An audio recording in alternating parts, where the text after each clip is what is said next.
వాక్యమే దేవుని మాట. సామెతలు గ్రంథం 4వ అధ్యాయం 22వ వచనం. నా వాక్యము దొరికిన వారికి అవి జీవమును, వారి సర్వ శరీరమునకు ఆరోగ్యమును ఇచ్చును. దేవుని వాక్యము అనంటే దేవుని మాట అయ్యుంది. అందుకే మనము వాక్యమే దేవుని మాట అని ప్రారంభిస్తాము.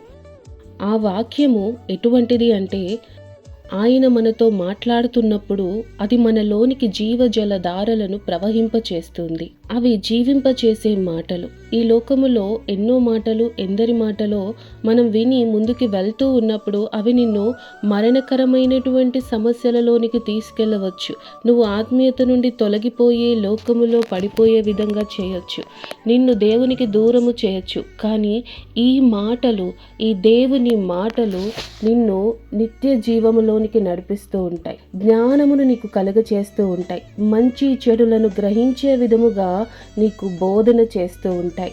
నిన్ను ఆరోగ్యముగా ఉండునట్లుగా, నీ ఆత్మ బలముగా ఉండునట్లుగా నిన్ను ప్రిపేర్ చేస్తూ ఉంటాయి. కాబట్టి ఇట్టి మాటలు మనకెంతో ప్రయోజనకరం.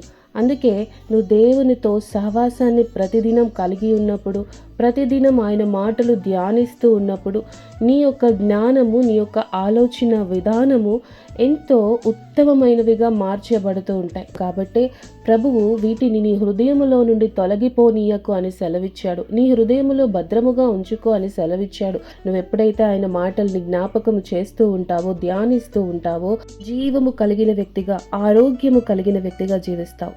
కాబట్టి ఇకనైనా వాక్యంను చదివేవారిగా ఉందాం. దేవుడి మాటలు దీవించునుగాక. Amen. God bless you all.